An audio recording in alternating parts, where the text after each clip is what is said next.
سلام، خوش اومدید به کلاس درس. در این ویدیو میخوایم با همدیگه با تعریف رسمی و دقیق حد خیلی خوب آشنا بشیم. من خودم وقتی دبیرستان بودم اصلا این تعریف رو دوست نداشتم، چون به نظرم خیلی پیچیده میومد.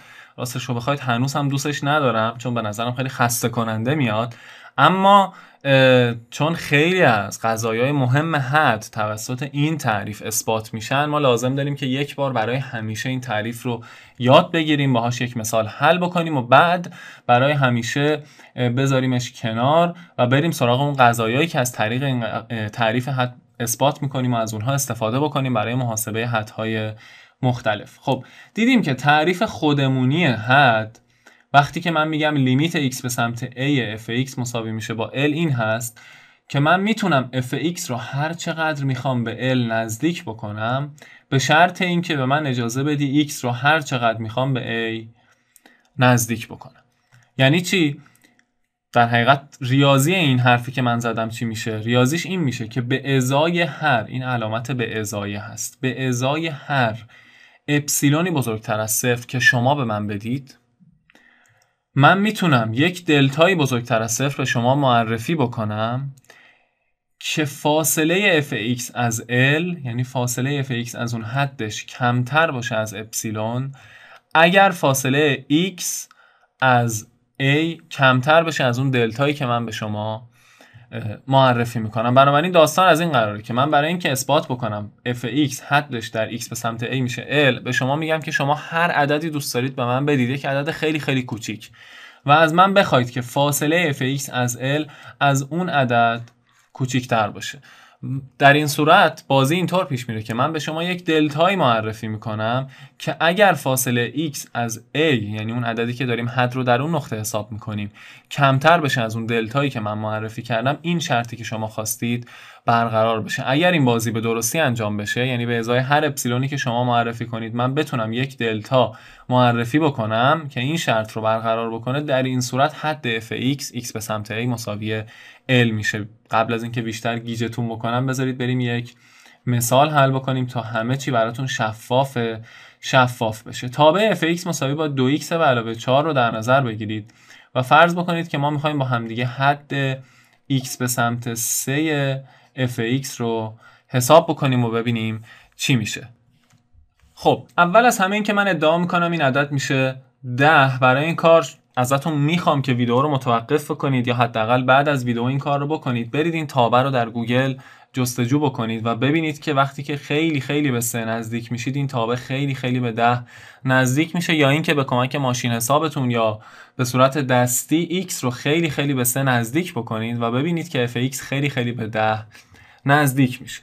حالا من میخوام اثبات بکنم که این ادعام درست هست، یعنی حد fx x به سمت 3 مساوی با 10 میشه. برای این من باید چیکار بکنم؟ برای این من باید نشون بدم که به ازای هر اپسیلونی که شما به من معرفی میکنید و بزرگتر از صفر هست، من میتونم یک دلتایی به شما معرفی بکنم که اون هم bزرگتر از صفره، به نحوی که فاصله fx منهای 10 کوچیکتر بشه از اپسیلون اگر فاصله x از 3 کوچیکتر بشه از اون دلتایی که من به شما معرفی کردم. اگر من بتونم به ازای هر اپسیلون یک چنین دلتایی معرفی بکنم، کار تمومه و من اثبات کردم که این حد برابر با 10 میشه. خب بیایید ببینیم این شرطی که میخوایم اینجا برقرار بکنیم چی هست اصلا. این شرط اینه که fx یعنی 2x به علاوه 4 منهای 10 میخوام کوچیکتر از اپسیلونی باشه که شما به من معرفی کردید و من میخوام برای این شرط یک دلتا پیدا بکنم. خب این نتیجه میده که 2x منهای 6 باید کوچیکتر باشه از اپسیلون و این نتیجه میده که 2 در x منهای 3 قدر مطلقش باید کوچیکتر باشه از اپسیلون. اینجا میبینید که من دارم به صورت دائم از روش حل معادلات قدر مطلق که در کلاس درس شیما اونها رو درس داده و من حتما ازتون میخوام که اون ویدیوها رو ببینید، قبل از این مبحث استفاده میکنم و بنابراین خیلی خیلی لازمه که شما تابع قدر مطلق و این مباحث رو قبل از حد بلد باشین. خب این چه نتیجه ای میده؟ باز من اگر ادامه بدم این نتیجه میده که باید x منهای 3 کوچیکتر باشه از اپسیلون دوم. بنابراین در این بازی وقتی که شما به من یک اپسیلون معرفی میکنید، مثلا میگید اپسیلون من هست 1/100، در این صورت برای اینکه این شرط شما برقرار باشه، یعنی فاصله fx از 10 کمتر باشه از 1/100، باید قدر مطلق x منهای 3 کوچکتر باشه از 1/100 تقسیم بر 2 یا 5000. خب حالا من ادعا میکنم که اصلا کار تمومه. چرا این ادعا رو میکنم؟ چون من اصلا ادعام این هست که این اپسیلون دوم همون دلتایی هست که ما سراغشیم، داریم سراغش رو میگیریم. چرا؟ پس اسم اینو من میذارم مرحله 1. چرا؟ چون شما اگر بیاید و این شرط اینجا رو، یا این شرطی که من الان اینجا نوشتم رو، به ازای دلتا مساویه با اپسیلون دوم چک بکنید، خواهید دید که این شرط برقرار خواهد بود و این کاریه که من الان میخوام در مرحله دوم انجام بدم. من میگم x منهای 3 کوچکتر از دلتا اگر باشد، پس اگر x منهای 3 کوچکتر از دلتا باشه، یا به عبارتی اگر قدر مطلق x منهای 3 کوچکتر باشه از اپسیلون دوم، من نتیجه میگیرم که 2 در قدر مطلق x منهای 3 باید کوچکتر باشه از اپسیلون. از این من نتیجه میگیرم که قدر مطلق x منهای 6 باید کوچکتر باشه از اپسیلون. اینها همه چیزهایی است که در معادلات قدر مطلق شما اونو یاد میگیرید و من از این نتیجه میگیرم، ببخشید 2x منهای 6، این 2 رو من باید در x هم ضرب بکنم. از این نتیجه میگیرم که 2x به علاوه 4 منهای 10 باید کوچکتر باشه از اپسیلون. به ازای 6 من نوشتم فقط، به ازای منفی 6 نوشتم 4 منهای 10.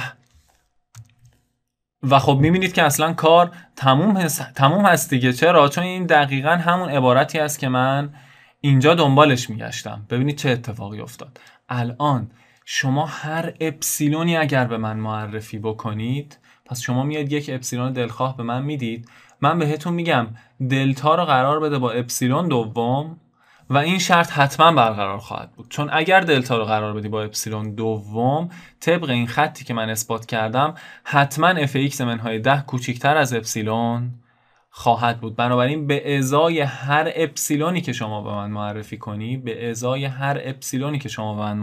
کنی، من به شما یک دلتای معرفی خواهم کرد که اینجا برابر با اپسیلون دوم، یا حالا در حالت کلی هر دلتایی کوچکتر از اپسیلون دوم هم این کار رو خواهد کرد، اما اپسیلون دوم هم کار منو راه میندازه. من به شما میگم دلتا رو قرار بده با اپسیلون دوم و این شرط برای شما برقرار خواهد بود. یعنی اگر شما x منهای 3 رو از اپسیلون دوم کوچکتر فرض بکنی، در این صورت fx منهای 10 قطعا کوچکتر از اپسیلون خواهد بود و بنابراین حد fx x به سمت 3 مساوی 10 چیزیه که الان به صورت کاملا دقیق اثبات شد. خب میدونم که این جلسه کمی دشواره. من حتما بهتون پیشنهاد میکنم که اگر متوجه نشدید یک بار دیگه این مراحل رو با خودتون مرور بکنید و اگر بتونید نشون بدید، یعنی در حقیقت اگر بتونید به صورت دقیق اثبات بکنید که حد تابع mx به علاوه n که m و n در اون دوتا ثابت هستن، هر عددی که دوست دارید، وقتی که x میره به سمت a مساوی هست با m ضرب در a به علاوه n. به همین روش دقیقا با همین مراحل شما میتونید این رو نشون بدید. اگر این رو بتونید نشون بدید یعنی این مبحث رو کاملا متوجه شدید. در ویدیوی بعد مبحث حد رو با هم دیگه ادامه خواهیم داد.